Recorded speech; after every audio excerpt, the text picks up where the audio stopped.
Jern, stop. About NAFTA, international companies pay about $1 an hour here in Mexico. They could pay up to $3 to $5 an hour and still make a huge profit. At the same time, help grow the Mexican economy and reduce the number of Mexican workers going to the U.S.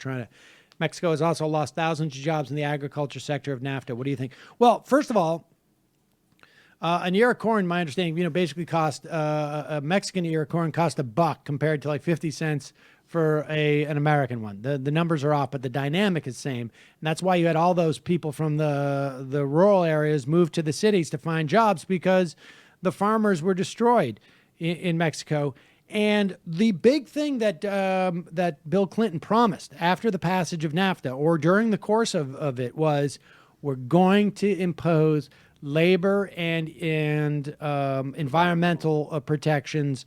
It's going to be an add-on.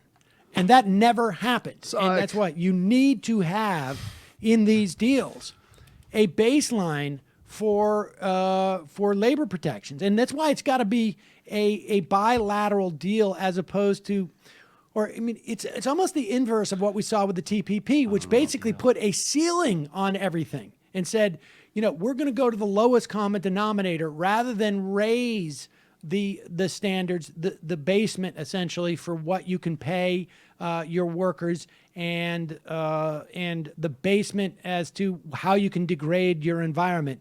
We put a cap on it on the TPP, and it was a cap that was enforced by the profit expectations of corporations.